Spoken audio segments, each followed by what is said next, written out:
안녕하세요. 살다 살다 제가 이런 일을 다 겪을 줄은 꿈에도 몰라서 이렇게 사연을 적게 되었습니다. 저는 딸이 한 명 있어요.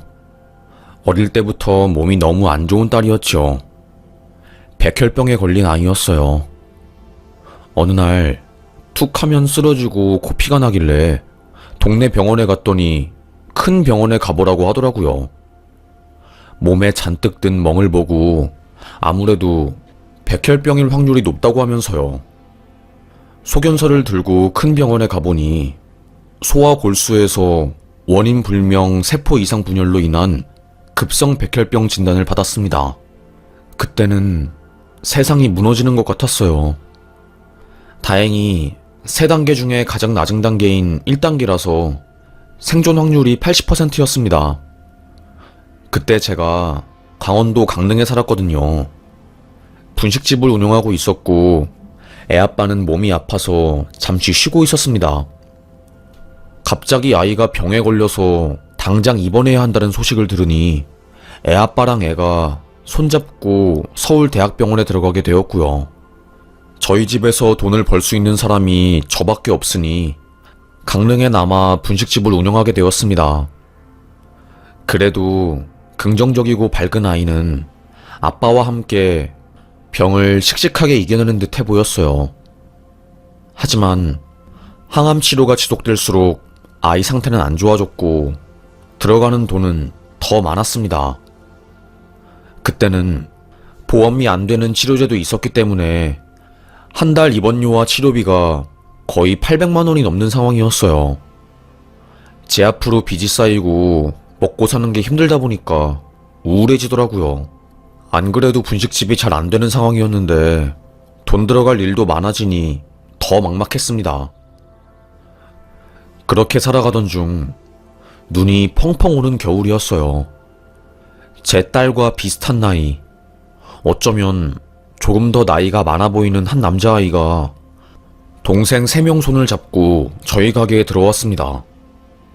아주머니, 우동 하나 주세요. 저는 속으로 4명이서 우동 하나로 나눠 먹는다고? 애들이 돈이 없는 것 같아서 세숫대야 같은 큰 그릇에 우동을 가득 삶아서 건넸어요. 단무지는 옆에 있으니까 너네들이 먹고 싶은 만큼 담아서 먹어라. 국물 더 먹고 싶으면 더 먹고. 정말 무슨 일주일 동안 굶은 애들처럼 허겁지겁 미친듯이 먹는 겁니다. 오빠, 나 맨날 우동 먹고 싶어. 너무 맛있어. 그래, 오빠가 열심히 해서 자주 데리고 올게. 아파서 대학병원에 입원해 있는 제 딸이 생각나더라고요. 그 아이들이 나갈 때 저는 첫째에게 아줌마가 가게 지금 문 닫을 건데 떡볶이가 너무 많이 남아서 곤란하네. 떡볶이 좀 싸갈래? 네? 정말요? 검은 색깔 비닐봉다리에 흰 색깔 봉지에 잔뜩 담은 떡볶이 4인분을 넣어서 손에 쥐어줬습니다.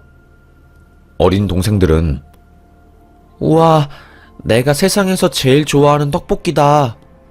잔치 열린 것처럼 좋아하더라고요. 첫째는 고개를 90도 숙여서 감사하다고 인사를 하고 도망치듯이 가게 밖을 나갔습니다. 흰 눈이 소복히 내린 세상에서 그 아이 4명은 손을 놓지 않고 가더라고요. 가게 마감 시간이 한참이나 남았는데도 불구하고 그런 선의를 베푼 것은 어쩌면 서울에 입원해 있는 제 딸이 그리워서였을 거예요. 그리고 며칠 뒤 2 꼬마가 저희 가게 앞에서 서성거리더라고요. 얼굴을 보니까 며칠 전에 왔던 아이들 중 2명이었습니다. 어린 소녀 2명은 저에게 지폐를 내밀면서 아주머니, 저희 우동 주세요. 그런데 그 돈은 진짜 돈이 아니었어요. 가짜 돈이었답니다. 게임에서 쓰는 돈 같아 보였어요. 7살 정도 되어 보이는 아이들이었으니 뭐가 진짜고 뭐가 가짜인 줄 몰랐죠. 그저 놀이방에서 게임하다가 부루마블이라는 돈 게임에서 발견한 장난감 지폐를 진짜 돈으로 생각하고 그걸 들고 저희 가게에 온 겁니다. 이걸 어떻게 해야 하나 발을 동동 구르다가 안 그래도 형편이 어려워서 밥을 제대로 못 챙겨 먹는 것 같으니까 속는 척 해줬습니다. 우동 2인분 같은 1인분을 내주었어요. 역시나 며칠 굶은 아이들처럼 허겁지겁 먹더라고요. 부모님은 직장 나갔어? 아니요. 저희 부모님 없어요. 할머니만 있어요. 그래? 할머니는 건강하셔? 아니요. 할머니 얼마 전에 많이 아파서 저기 서울에 갔어요. 이모가 할머니 모시고 서울 가서 수술한다고 했어요. 아이고, 그랬구나. 옆집 동네 미용실 아줌마가 말해주더라고요.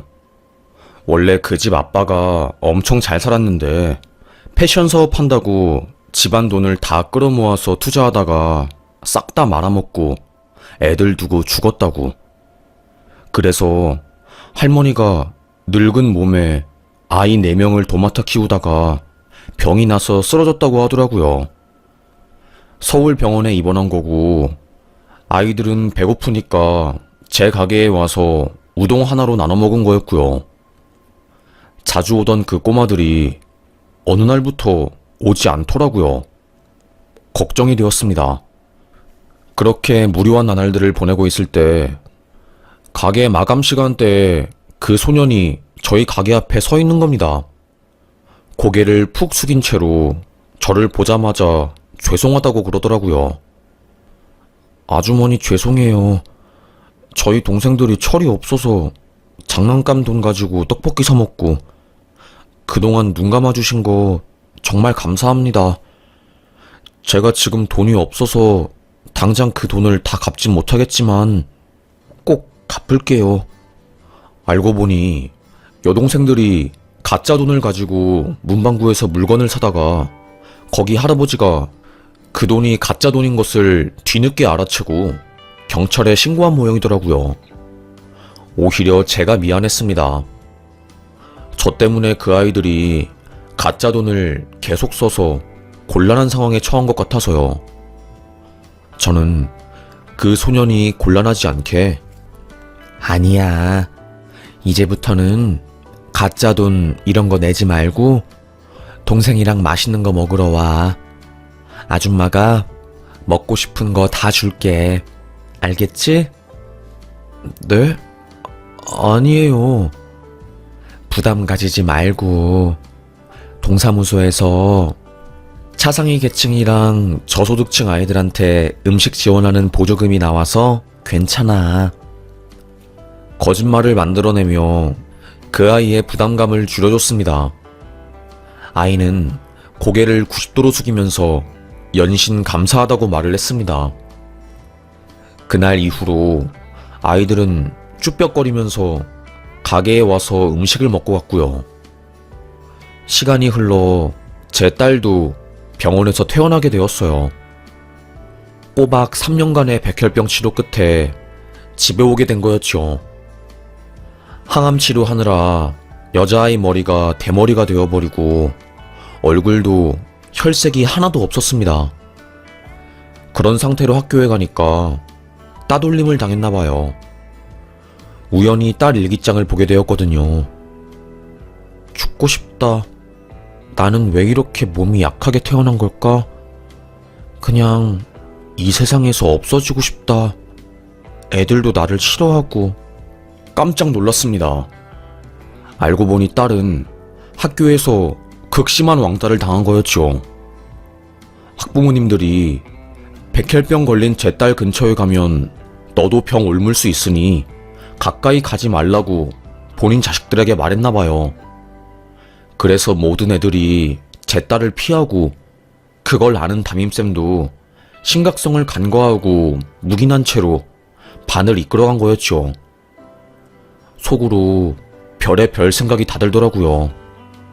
학기 초에 회장 부회장 엄마가 선생님한테 잘 부탁드린다고 돈이랑 청소기 좀 사드리라고 한다고 유진이 엄마도 10만원 보태라고 연락이 왔거든요. 그런데 분식집으로 하루 벌어서 하루 먹고 사는 저에게 10만원은 너무 큰 돈이었습니다. 조심스럽게 사양을 했어요. 나중에 기회가 되면 따로 대접한다고 하면서요. 촌지를 안 줘서 담임 선생님이 우리 딸내미를 방치한 건가 싶었습니다. 학교에 찾아가서 난리를 쳤는데도 제 딸의 왕따는 날이 갈수록 심해졌어요. 학교 끝난 딸을 혼자 집에 두면 안 좋은 생각을 할까봐 분식집에 데리고 왔습니다. 하루 종일 제 딸이 분식집에 있으니 저희 집에서 밥을 먹고 가는 그 아이들이 저 언니는 누구냐고 물어보대요. 아줌마 딸이야. 친하게 지내? 그 아이들은 저희 딸에게 무척이나 친근하게 대했습니다. 언니가 아줌마 딸이었어? 언니 몸은 좀 괜찮아? 맞아. 아줌마 진짜 착하신데 언니 부럽다. 우리는 엄마 없거든. 우리 앞으로 친하게 지내자. 그 어린 꼬마들이 제 딸의 친구가 되어주었고, 퇴원 이후 우울증에 시달린 제 딸은 조금씩 웃음을 되찾았습니다. 분식집 한켠에서 소꿉놀이를 하며 한박 웃음을 짓는 아이들을 보는 게 얼마나 기쁜지 몰랐어요. 그 아이들 덕분에 제 딸은 왕따에서 벗어날 수 있었어요. 딸내미가 초등학교 4학년일 때 정말 큰일 날 뻔한 일이 있었거든요. 6학년 언니들이 딸에게 돈을 뺏으려고 했고, 돈을 안 뺏기려고 했던 딸내미가 반항을 하자 두들겨 맞을 뻔한 상황이 생긴 겁니다. 그때 그 소년가장인 아이가 제 딸이 골목에서 위협에 처한 것을 보고 바로 달려와서 니네들 지금 뭐 하는 거야? 내 동생한테. 얘 내 동생이거든? 건들면 가만히 안 둬. 알겠어? 소리를 친 덕에 제 딸이 그 위협에서 벗어날 수 있었어요. 그래서 저와 제 딸은 그 집 아이들을 무척이나 좋아했고 또 고마워했습니다. 서로에게 도움을 주고받는 관계였어요. 그러다가 그 아이 할머니가 돌아가시면서 그 집 식구들이 다른 곳으로 이사를 가게 되었습니다. 없는 형편에도 그 애들 손에 돈 20만 원을 쥐어주면서 너네들 어딜 가든 잘 살아야 한다. 나쁜 생각하지 말고. 알겠지? 건너 들어보니 할머니가 돌아가시면서 더 이상 애들을 맡아줄 어른이 없어지니 막내들은 보육원에 맡겨지고 첫째인 아이는 큰고모네 집으로 간다고 하더라고요. 딸아이는 그 집 식구들이 이사 간다는 소식을 듣고 한참을 울더라고요. 자기 유일한 친구였는데 이사를 가니 상당히 마음이 아팠던 모양이었죠. 그 아이들이 동네를 떠난 후로 딸은 다시 왕따가 되었고 너무나 힘들어하는 딸을 그냥 두고만 볼 수 없었던 저와 남편은 결국 이사 가기로 했습니다. 여보, 우리 유진이 위해서라도 이사 가야 할 것 같아. 그러게, 애가 너무 힘들어하니까 나도 고통스럽네. 다행히도 남편 아는 분이 서울에서 회사를 하는데 밑에서 일하라고 일자리를 제안해 주셨고 분식집 인수하고 싶다는 사람이 생겨서 저희는 이사를 가게 되었답니다. 다행히도 전학간 학교에서 딸은 친구들을 사귀었고 잘 적응을 했어요. 병원에 오랜 시간 있었던 기억 때문인지 몰라도 밖에서 노는 것보다 집에서 조용하게 책 보는 것을 더 좋아하는 딸이었습니다. 그 덕에 공부는 꽤나 잘했어요. 학교에서 학원도 안 다니는데 공부 잘하는 걸로 유명한 딸이었으니까요. 중학교, 고등학교 내내 상위권 성적을 유지한 딸은 전교 3등으로 졸업해서 가고 싶어 했던 한의대에 입학하게 되었습니다. 서울에서 살다가 딸이 학교 때문에 대구로 내려가야 한다는 소식을 듣고 기뻤지만 한편으로는 걱정이 되었어요. 몸이 약한 딸이었으니 옆에서 내내 챙겨주고 싶었거든요. 대구 내려가서 밥 꼭 챙겨 먹고 무슨 일 있으면 꼭 엄마한테 전화하고 알겠지? 혼자서 끙끙 앓지 말고. 알겠어 엄마. 나 이제 성인이야. 내 앞가림 정도는 거뜬히 할 수 있어. 그러니까 이제 걱정하지 마. 다 큰 딸내미는 제 품을 떠나 공부하러 내려갔답니다. 그런데 거기서 고생을 꽤나 했나봐요. 서울에서 공부 좀 잘했다고 해도 전국에서 공부 잘하는 애들 다 모인 곳에 들어가니 매일 시험에 공부에 엄청 힘들어하는 것 같더라고요. 결국 어찌저찌 본과 졸업하고 자격증 따서 한의사가 되었지만 다시 페이닥터로 들어가서 엄청 고생하는 듯 하더라고요.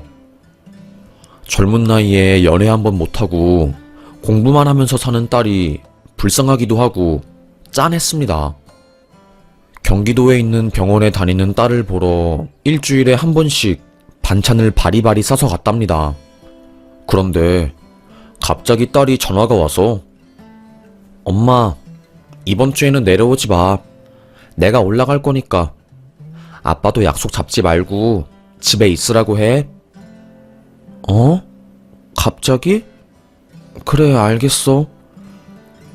주말이 왔고 딸이 양손에 공진단을 가득 가져왔습니다. 이게 뭐야? 이런 거 비싸서 엄마가 가지고 오지 말라고 했잖아. 어떻게 집에 오는데 빈손으로 와? 거실에서 TV를 보며 과일을 깎아먹고 있었어요. 딸내미가 준 공진단도 하나를 입에 넣고서요. 그러다가 갑자기 정막을 깨고 딸이 말을 하는 겁니다.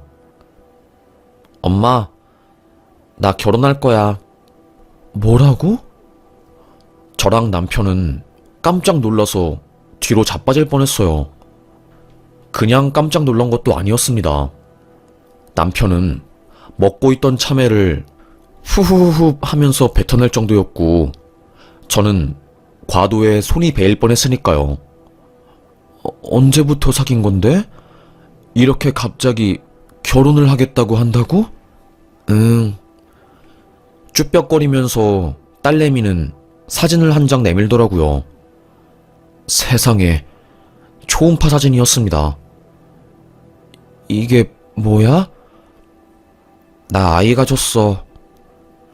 딸은 한의원에서 손님으로 온 남자와 교제를 하게 되었고 그 남자의 아이를 임신한 거였어요.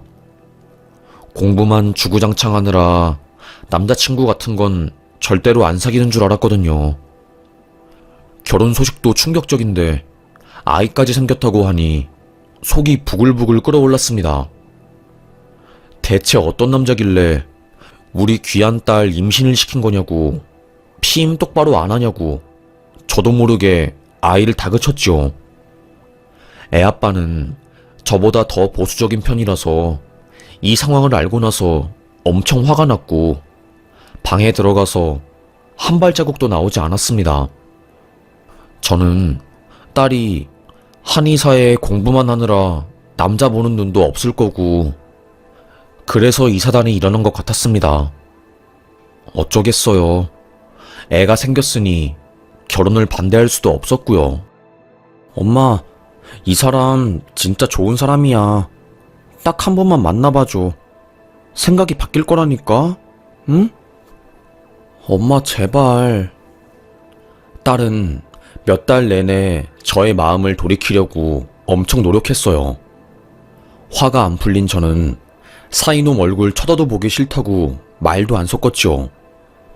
그러다가 딸이 갑자기 쓰러졌다는 소식을 듣고 병원에 가게 되었고 스트레스로 인한 위주신경 이상 반응이라는 소견을 들었습니다. 저는 할 수 없이 그래, 결혼해라. 너네 하고 싶은 대로 해. 어떻게 부모가 자식을 이겨먹겠니? 엄마 고마워. 진짜 보란듯이 잘 살 거야. 아직도 애 아빠는 화가 난 상황이라서 사위를 보지 않았어요. 저는 따로 시간을 내서 한식당에서 사위와의 만남을 가졌습니다. 워커힐 호텔 명월관이라는 곳에서 룸을 잡아 진행된 사위와의 첫 만남. 사위 얼굴을 본 순간 저는 자빠질 뻔했습니다. 진모 아니니? 진모 아니야? 엄마, 내가 말했지? 절대로 엄마 실망 안 시킬 사람이라고. 우리 강원도 살았을 때, 나 왕따 당해서 힘들어했을 때 나랑 놀아준 그 진모 오빠야. 우연히 한의원에서 손님이랑 의사관계로 만났다가 서로 알아본 거고, 그래서 조심스럽게 교제 시작했다가 이렇게 된 거야, 엄마. 딸이 데려온 사위의 정체는 10여 년 전에 제 분식집에서 동생들과 함께 우동 한 그릇으로 나누어 먹었던 그 녀석이었습니다. 아니, 세상이 좁아도 그렇지 어떻게 이럴 수가 있어? 저희도 사실 엄청 놀랐어요. 그간 잘 지내셨어요? 덕분에 저희 동생들 굶지 않고 그 분식집에서 허기달랬잖아요. 진모 녀석은 23살까지 일용직을 전전하다가 돈을 모은 뒤 뒤늦게 전문대에 입학했다고 하더라고요. 응급구조학과에 들어가서 자격증을 따고 구급차를 타는 구급대원으로 활동하다가 일을 그만두고 지금은 작은 사업을 하며 살고 있더랍니다. 힘든 환경 속에서도 본인이 혼자 학비 다 마련해서 공부도 하고 열심히 사는 듯해 보였어요. 진모라면 내 딸을 맡겨도 되겠다 싶었죠. 저는 딸에게 너는 왜 엄마한테 진작에 말을 안 했어? 난 아직도 이따금씩 진모랑 진모 동생들이 꿈에 나오는데 종종 어떻게 지내나 싶었는데 세상에 이렇게 만나네? 그래서 내가 제발 남자친구 한 번만 만나달라고 했잖아. 저는 흔쾌히 결혼 허락했습니다. 집에 가서 남편에게 이 사실을 말했어요. 저는 당연히 남편이 놀라면서 좋아할 줄 알았는데 더 버럭버럭 화를 내더라고요. 어릴 때 소꿉친구가 뭐가 중요해. 내 딸은 한의사고 그 녀석은 응급구조사? 뭐 그런 핫바리 직업 가지고 있다가 지금은 사업한다는데 정확히 무슨 사업하는지도 모르겠고 한의사인 내 딸 등골이나 빨아먹으려고 일부러 접근한 거 아니야? 내가 딸내미를 어떻게 키웠는데? 끝까지 반대를 했습니다. 결국 남편은 상견례 때도 고개를 돌리며 사위 얼굴을 보지도 않았어요. 아이 때문에 결혼은 했지만 진모는 제 남편에게 사위로 인정받지 못했습니다. 그렇게 3년 정도 지났을까요? 손주가 아장아장 걷고 말도 할 때쯤 제 남편이 갑자기 걷지 못하게 된 겁니다. 허벅지 안쪽 다리에 힘이 푹푹 빠지고 어린아이처럼 걷다가 넘어지고 그런 일들이 반복되었어요. 딸내미는 근육통 문제인 것 같은데 경련 같은 게 일어나는 거 보면은 자세한 검사를 해봐야 할 것 같다며 큰 병원에 가라고 했고요. 작은 동네 의원에서도 잘 모르겠다고 하면서 소견서를 써주더라고요. 처음에는 성모병원에 갔다가 아무래도 증상이 흔하지 않은 것 같으니 루게릭 전문병원인 한양대 병원에 가보라는 겁니다. 큰 병원에서도 정확한 진단을 못 내리니 무서워졌어요. 한양대 병원에 간 남편은 10시간이 넘는 시간 동안 여러 가지 검사를 하게 되었고 그 교수로부터 충격적인 이야기를 듣게 되었습니다. 아무래도 환자분이 루게릭인 것 같습니다. 네? 루게릭이 무슨 병인데요? 그게 뭔데요? 쉽게 말하면 근육이 녹는 병입니다. 마지막에는 성대 근육까지 빠져서 점점 죽어가는 고통스러운 병입니다. 저는 그 자리에서 울었고 딸내미는 눈물을 꾹꾹 참으며 엄마인 저를 위로해 주려고 하더라고요.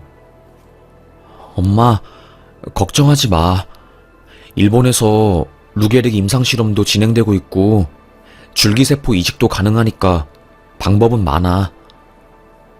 하지만 루게릭이라는 병은 치료제가 없는 절망적인 희귀병이었습니다. 병 판정을 받은 이후로 남편은 급속도로 상황이 안 좋아졌어요. 그래도 혼자서 걸을 수 있었지만 시간이 지나니 휠체어가 없으면 밖에 나갈 수도 없었고 손에 힘이 안 들어가서 물건을 집을 수도 없었죠. 그리고 희귀병이라서 보험이 안 되니 치료비와 약값은 한 달에 수백만 원을 호가했습니다. 저는 바로 생활전선에 뛰어들었어요. 하지만 간병인까지 고용을 하려고 하니 부담이 만만치 않았어요. 그때 사위가 어머님, 제가 아버님 간병하고 싶습니다. 아무래도 제가 응급구조사였고 기본적인 간병 이론을 알고 있으니까 아버님 곁에서 모시고 싶어요. 힘들지 않겠어? 네, 괜찮습니다. 인정받고 싶어요. 아버님한테요. 사위는 그 이후로 작은 사업하던 것도 접고 저희 집에 들어와서 남편을 보살폈어요. 혼자서 할 수 있는 게 아무것도 없으니까 밥도 먹여주고 화장실도 따라가주고 심지어는 샤워도 시켜주었답니다. 제 남편이 키가 187이라서 간병하기 쉽지 않거든요. 사위는 힘든 기색 한 번도 보이지 않고 꿋꿋하게 묵묵하게 사람을 보살피더라고요. 동네 사람들도 맨날 같은 시간에 1시간씩 휠체어를 끌고 산책하고 장인어른을 운동시키는 사위를 보고 친아들도 저렇게 하기 힘든데 참 대단해. 그러게 말이야. 저 장인어른은 무슨 복으로 저런 사위를 만나서. 저는 이따금씩 사위에게 묻곤 했습니다. 우리 남편이 아프기 전에 그렇게 자네한테 못되게 굴었는데 밉지 않아? 괜찮아? 그럴 때마다 사위는 고개를 푹 숙이며 제가 힘들게 자랐을 때 저를 받아준 유일한 가족이었잖아요. 그 마음뿐이에요. 미워하거나 그런 감정은 없어요. 그저 감사할 뿐이죠. 저보다 한참 젊지만 정말 성숙하고 생각이 깊은 사위였어요.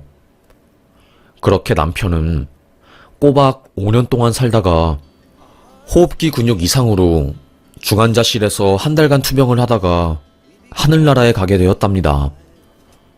오랜 시간 동안 마음의 준비를 해왔기 때문에 덤덤하게 장례를 치르고 집에 들어와 유품을 정리하다가 남편의 심정이 담긴 유서 형식의 종이를 발견하게 되었어요.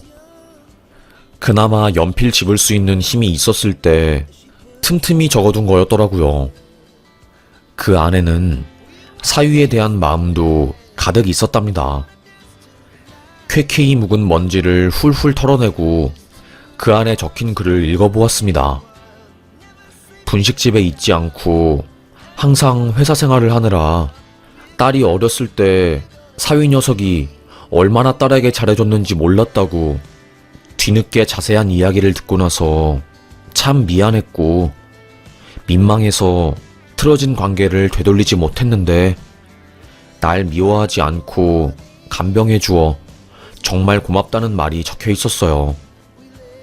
사위는 그걸 보고 닭똥 같은 눈물을 흘리더라고요.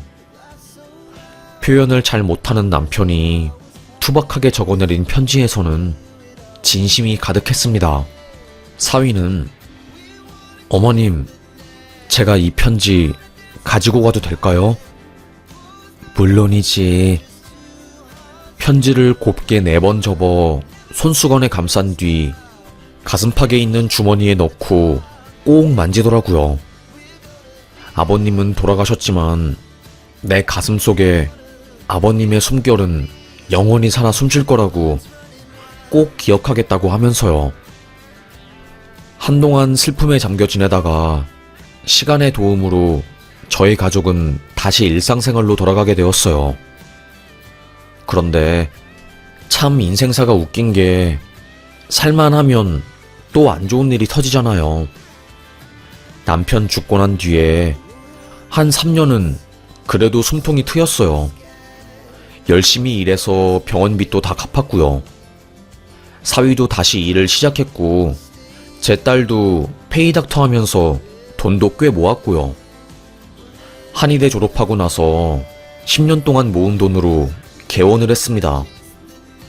한의원이 워낙에 포화 상태라서 쉽지 않았어요. 하지만 계속 페이닥터로 일할 수도 없는 상황이었기 때문에 개원을 했는데 그 무렵 코비드 병이 퍼지고 경제 위기가 오면서 한의원이 개원하자마자 휘청이게 된 겁니다. 첫 달 마이너스 800만 원을 찍은 거였어요. 그 뒤로 딸은 우울증에 걸려서 집에 와서 맨날 울고 적자 때문에 주말에는 다른 병원에 가서 일한 돈으로 직원들 월급 주는 형편이 된 겁니다. 그때 사위의 새 여동생들, 미국에서 공부를 하고 얼마 전에 한국에 온 사돈 아가씨들이었어요.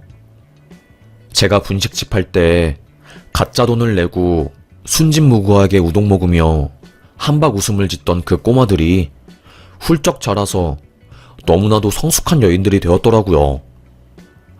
한국에 온 사돈 아가씨들은 언니가 힘들면 우리가 도와줘야지. 우리가 아주머니한테, 아니 사돈어른한테 도움받은 게 얼마나 많은데. 미국에서 간호학을 전공한 사돈 아가씨들이 제 딸 한의원 데스크랑 침 보호사로 일하겠다고 손을 내밀어 준 겁니다. 월급도 안 받고요. 딸은 어떻게 그러냐고, 아니라고, 그러지 말라고 말했지만 우리가 어떻게 안 도와주냐고, 각골난망이라서 우리가 언니랑 언니 어머님한테 받은 은혜는 뼈에 새길 정도로 잊히지 않는다고 말하며 딸을 도와주었습니다. 그 덕에 인건비 800만 원이 굳어서 더 이상의 적자는 나지 않게 되었어요. 그리고 그 아이들이 미국 교포나 한국에 잠깐 들어온 한인들 커뮤니티에 저희 딸 한의원을 홍보해줘서 조금씩 입소문이 난 거였습니다. 시차 적응에 실패해서 피로가 누적된 사람들이나 문화 차이로 스트레스 받는 외국인들한테 침을 놔주니 금세 컨디션이 돌아왔고 그 덕에 단골도 엄청 생기게 된 거였어요. 딱 1년이 지나니까 단골도 꽤 많이 생겼고 한의원에 사람들도 북적북적해서 돈도 많이 벌게 되었답니다. 한의원이 자리를 잡자 다시 직원들을 뽑게 되었고 딸을 도와주던 사위의 동생들은 직장을 새로 구했어요. 고마운 마음에 사위 동생들이 시집 갈 때 딸이 혼수도 다 해주고 가구도 다 사주었답니다. 덕분에 한의원 대박이 나서 돈을 엄청 벌었고 서울 변두리에서 병원을 운영하다가 삼성역으로 옮길 정도로 엄청 성장했으니까요. 딸은 내가 엄마 복을 대신 받았나봐. 나 백혈병으로 서울에 입원해 있을 때 엄마가 강원도에서 힘들게 사는 사람들 도와준 덕에 그 사람들이 커서 이제는 날 도와주네. 그치? 그러게 말이야. 이런 식으로 은혜를 보답받을 줄 꿈에도 몰랐네. 사위는 내 남편 마지막 숨결까지 보살펴주고 우동 한 그릇으로 논아 먹던 그 귀여운 꼬마아이들은 내 딸 숨통을 트이게 해줬네. 그렇게 저와 딸은 사위와 사돈 아가씨들과 끈끈한 가족이 되었답니다. 부모가 없는 사돈 아가씨들 혼주석에 제가 대신 가서 자리를 채워주었고요. 결혼식에서도 엄마 자리에 제가 앉았죠. 그리고 엄마 역할이 필요할 때마다 항상 제가 자리를 든든하게 채워줬네요. 분식집 할 때 돈 없어서 매일 밥 굶고 다니던 그 어린아이들이 커서 저를 이렇게 도와줄 거라고는 상상도 못했네요. 하늘은 내가 어떤 일을 하고 다니는지 다 안다고 역시 저도 착하게 살길 잘한 듯 합니다. 참 사는 게 힘들고 고달프고 외로웠는데 이렇게 가족을 만나게 되네요. 예전과는 다르게 팍팍하고 인심이 없어지고 나 먹고 사는데 바빠서 주변 이웃들 신경 쓰지 못하는 세상이지만 그럼에도 불구하고 저라도 주변 사람들을 돌보고 제가 할 수 있는 최선의 것들을 하면서 살아보려고 합니다. 비록 지금 제가 하는 선의의 행동들이 당장 제 눈앞에 결과를 가져다 주지는 않을지라도 꾸준히 누군가에게 마음을 베푼다면 결국엔 저에게도 좋은 마음들이 닿는 것을 느껴보았기 때문에 오늘도 이런 마음을 실천하면서 살려고 합니다. 사는 게 팍팍하고 힘들고 때로는 죽고 싶을 때도 있지만 우리 모두 포기하지 말고 살아보아요. 생각보다 우리 주변에는 우리를 도와주고 응원해주는 사람들이 많으니까요. 저도 힘내서 살아보겠습니다. 하늘에 있는 우리 남편에게 부끄럽지 않은 아내가 되기 위해서 선한 영향력을 펼치며 이 세상을 살아가 보려고요. 글솜씨도 없고 가방끈이 짧아서 배운 것도 없지만 최대한 진심을 담아서 투박하게 한 글자 한 글자 써보게 되었네요. 평소에 자주 듣던 채널이라서 저도 꼭 한번 사연을 제보해보고 싶었는데 이렇게 사연에 당첨되어서 글을 보내게 되어 무척이나 영광입니다. 긴 저의 인생 이야기였지만 지루해하는 것 없이 끝까지 들어주셔서 정말로 감사합니다. 혹시라도 이 이야기를 듣고 저인 것을 눈치챈 지인분들은 그냥 씩 한번 웃어주세요. 아는 체 하시면 제가 조금 민망할 것 같네요. 외롭고 고독할 때는 남이 사는 이야기를 들으면 위로가 되기도 하고 내가 잘 살고 있는지 못 살고 있는지 판단이 되더라고요. 저도 그래서 저의 이야기를 써보게 되었네요. 그럼 저는 여기서 사연 마무리하겠습니다. 지금까지 제 이야기를 들어주셔서 무척이나 감사합니다. 여러분도 행복하고 즐거운 하루 되시길 바라겠습니다. 요즘 날이 덥고 습한데 꼭 시원한 물 자주 챙겨 드시고 더위 조심하세요. 무엇보다 가장 중요한 게 건강이더라고요. 돈이고 명예고 건강 앞에서는 다 필요 없는 것 같습니다. 건강해야지 세상 좋은 것들 많이 보고 다니고 맛있는 것도 많이 먹지 않겠습니까? 우리 건강하면서 어제보다 오늘 더 발전된 하루를 살아봐요. 그럼 저는 여기서 사연 마무리하겠습니다. 제 이야기 들어주셔서 감사합니다. 무더운 여름 잘 보내시길 바라겠습니다. 감사합니다.